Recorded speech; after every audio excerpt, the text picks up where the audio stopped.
Hi, in this video we'll be seeing the important topics in Unit 4 of Digital Signal Processing, that is FIR filter designing.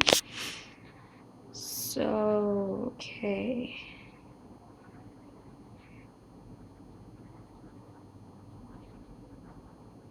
Basically, the main topics to be covered for examination are FIR filter design,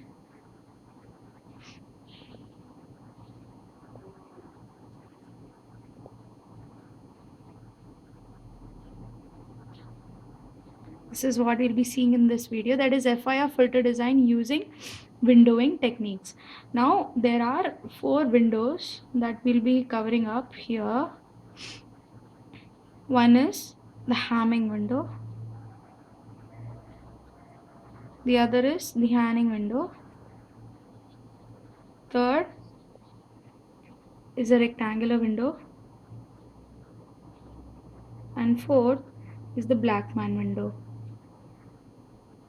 Okay, for all these 4 windows you've got 4 type of filters. One is the low pass, high pass, band pass, and band stop.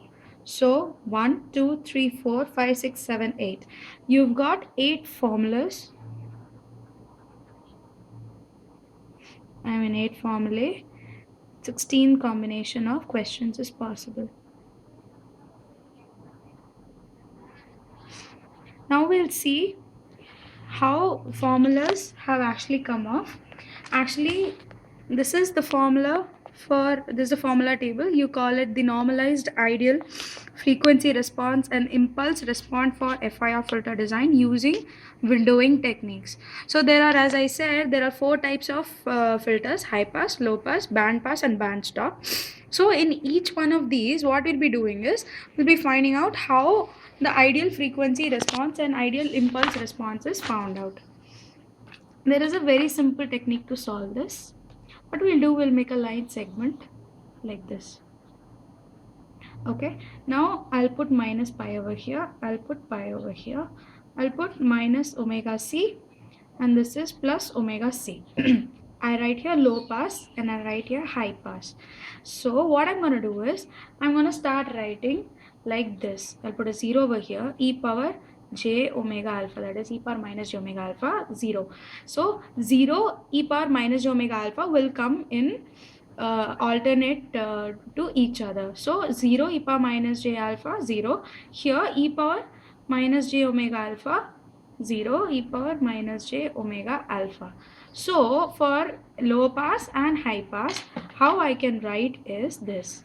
So for low pass filters, the frequency response that is given by hd of omega is given like this.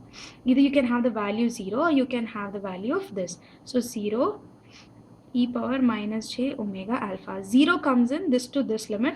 So and this comes in only this limit. So this value is obtained only when your omega is between minus omega c to omega c. Okay, and here otherwise we'll get these values. Okay, this is for low pass, that is the upper arrow. Now for high pass filters, what I'll be doing is I'll consider like this. So what I'm going to do now is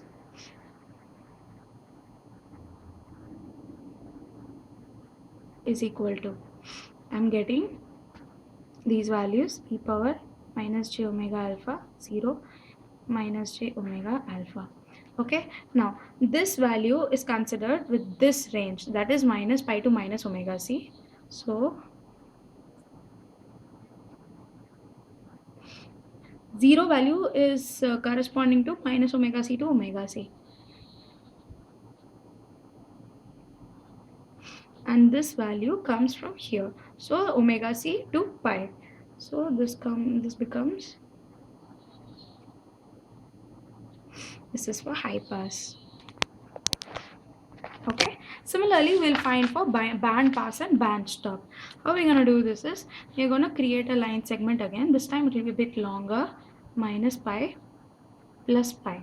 Here I'll have minus omega c2 plus omega c2 minus omega c1 plus omega c1. So 1, 2, 3, 4, 5 intersect, 5 divisions are here. Now same thing I'll write 0 e power minus j omega alpha, 0 e power minus j omega alpha, and 0. This is for band pass and this is for band stop. So here if I have put 0 here, I'll put e power minus j omega alpha over here, 0, e power minus j alpha over here, 0, e power minus j omega alpha. So like I wrote for high pass and low pass, we'll write the similar things for band pass and band stop. So for band pass filter, the ideal frequency response, that is hd of omega, is given by, you've got a large window because you've got 5 values over here. So what I'm gonna do here is, my first value for band pass filter is 0, then this, then this, then this, and this. Okay, so 0 e power minus j omega alpha, 0 e power minus j omega alpha, and 0. So 0 is for, okay, I'm sorry, it's now I've written these values, I've written in the same order like this. Okay, now what I'm gonna do, this 0 corresponds to the first one, so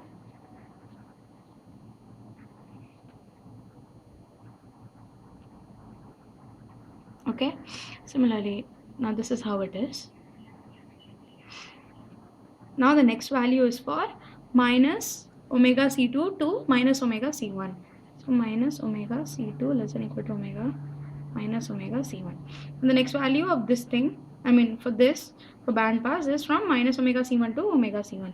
So minus omega c1 less than omega c1. Similarly, this corresponds to this value. For this value, I'll write down right here. So this will come for omega c1 to omega c2.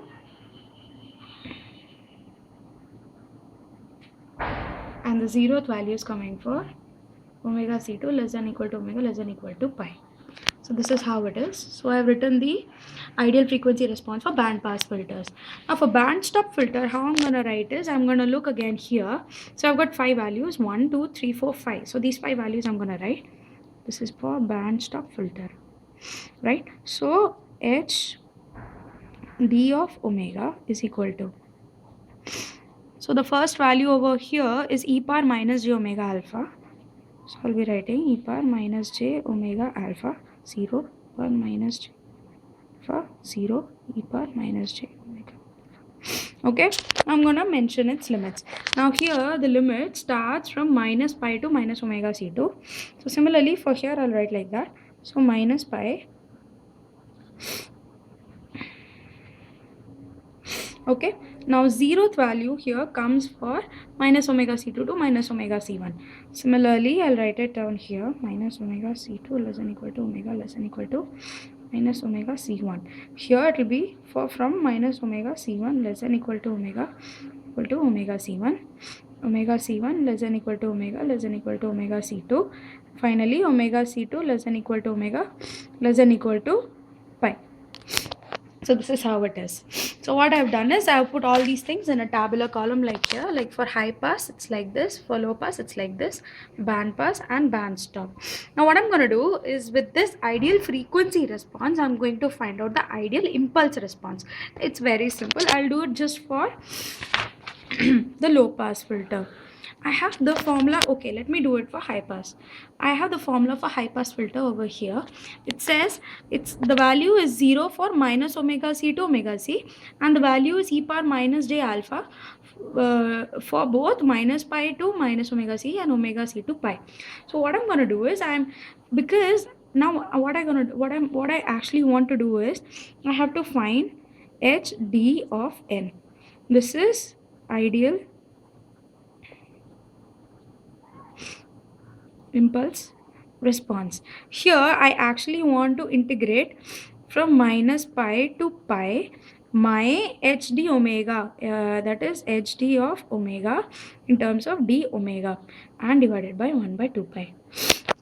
Don't ask me why that 1 by 2 pi comes, it just comes. Okay, Now, what I'm going to do is, because the value is not the same from minus pi to pi, I'm going to split the integral. 1 by 2 pi. So, minus pi. Here, it's from minus pi to minus omega c. So, the value is e power minus j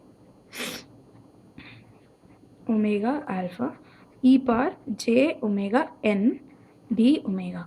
Actually, here should come.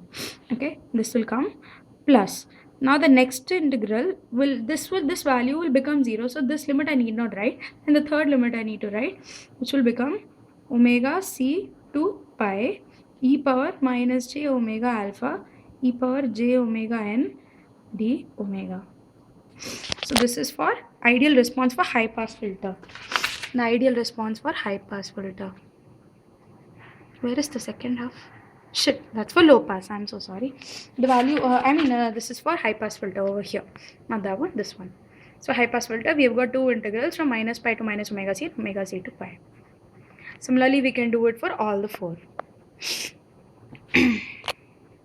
Now the next part that I'm going to tell you now is how to, we've got four windows, right? Now we have seen that there were four filters.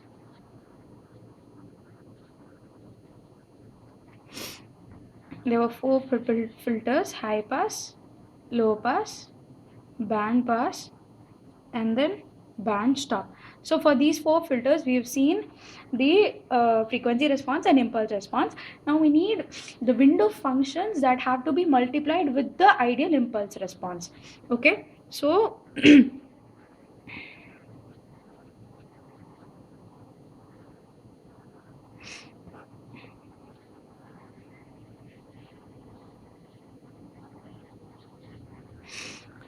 window functions for FIR of design. Now what I'm going to do here is, see, there are four types. The first type is the rectangular window. In rectangular window, the function, now actually whatever values come in the function, the summation of the terms should be 1. So here in the rectangular function, the window contains this function. So it's 1 or 0. The value starts from n minus 1 by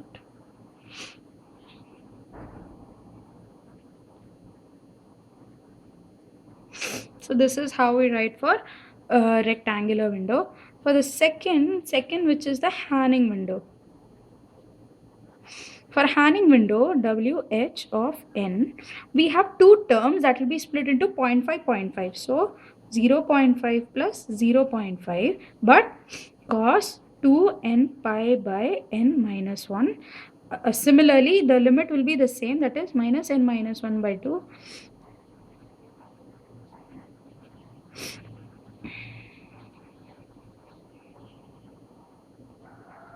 Okay, now the third is the Hamming window.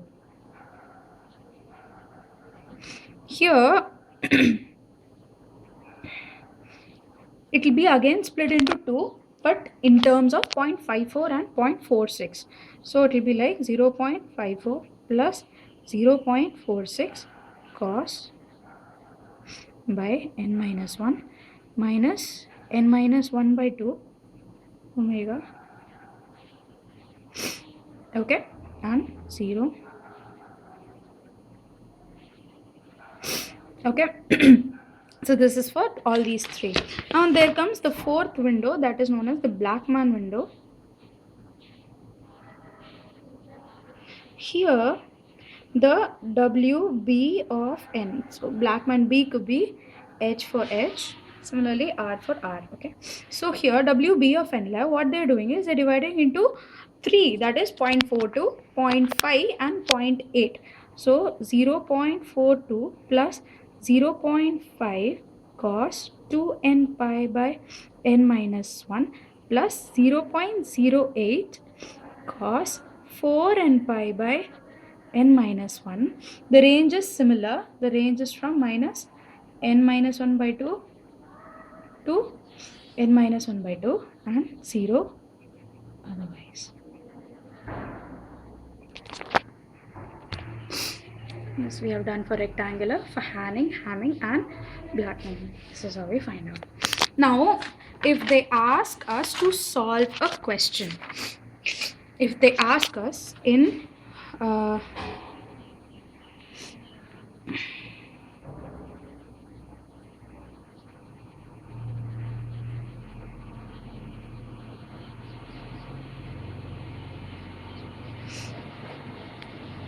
the question format for FIR filter design would be, number one, they'll specify the type of filter that has to be designed. That is, either it is low pass, high pass, band pass, and band stop. First, in the question, this detail will be given. Second, in the question, the type of window that has to be used. Hanning, Hamming, rectangular, and Blackman. These four windows, like which window has to be used, will be given. Now the third part is they'll give you omega C, that is the cutoff frequency.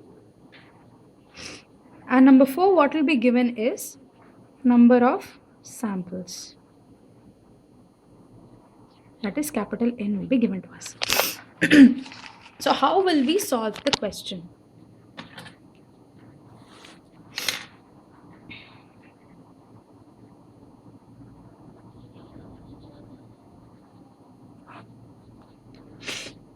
Number one, write the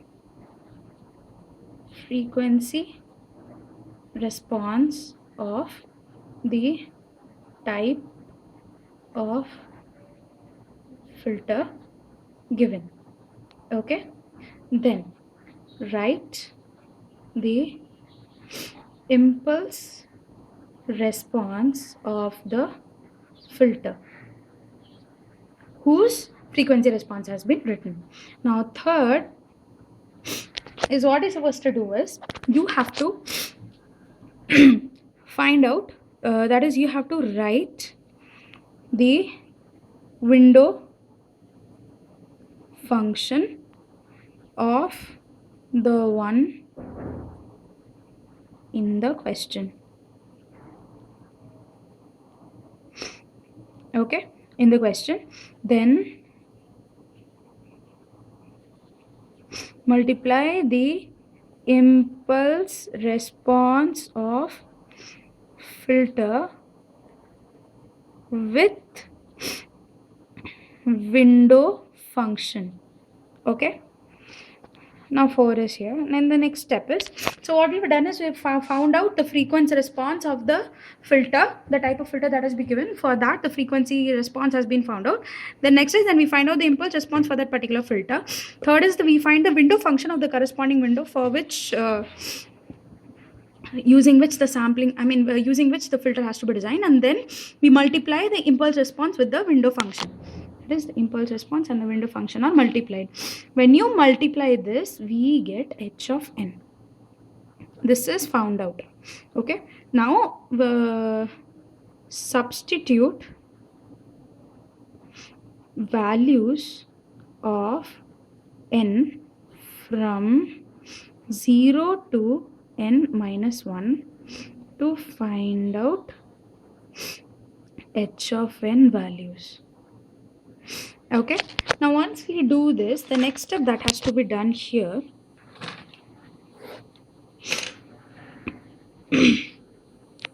once we find out the values of n, what we'll do is we'll find out the transfer function. So transfer function, that is find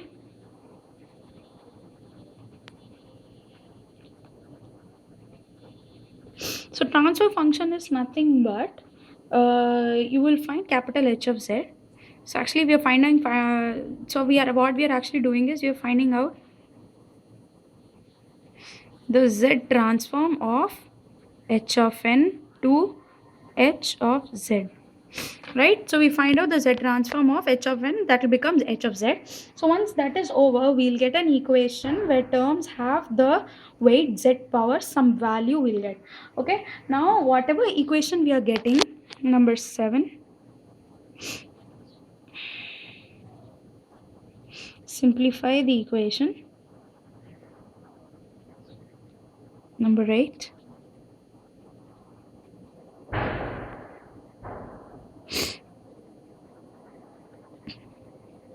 Realize the structure. Now let's see a sample question. I have already solved one. Here what is given is a low pass filter has to be designed using the rectangular window. Number of samples is given as 9 and the cutoff frequency is given as 1.2 radians per second. So what I've done, I've written the frequency response of the low pass filter, that is this. Then I've written the impulse response of the low pass filter, that is this. Now what I've done is I've done everything. I've integrated, substitute the value of omega c over here. Then I found out. Ultimately, this is what I'm getting. Now, what happens is when you, okay, so step number 1 is over. We have found out the frequency response. The frequency response part is over. Then we have found out this impulse response. Now, what I'm going to do is this step, I'm going to wait for it. Now, first I find what I do is now. See, it's optional whether we substitute the values first or write the window function first. So what I have actually done here is okay, yeah. So for what we do, then we find out the write down the window function. In this case, it's a rectangular window, so I have not multiplied, plus it's not going to make any difference, but the multiplication is important. So once it is over, then we find out all these samples. So here what we have done is we have written the window function because it's rectangular, so I have written it in this case. Then we multiply the impulse response with the window function, that is done. Then we substitute the find out values from find out values of h of n by substituting these values. So from 0 to 8 we'll find out for this case. So once this is done, see here I've all done that. Over here it's all done, and for all these values I've done. Now the transfer function has been written, so I have converted my hd of n into h of z. So when I computed, okay, let me just ignore this for a while. Okay, so I have found out the z transform. If you can see, this is the formula for finding out the z transform of hd of n converted into h of z. So I have done all this. So ultimately what I'm going to do is, see, combine the weights, because I have minus 0.07 in the power of 0 and minus 0.07 is the power of minus 8 also. So I'm going to combine the 0 and 8, put them together under minus 0.07. Similarly, I've done all that. Then I write h of z as this and multiply my x over here. So ultimately the answer, that is the equation that I'm going to get, will be like this. And then I realized my structure.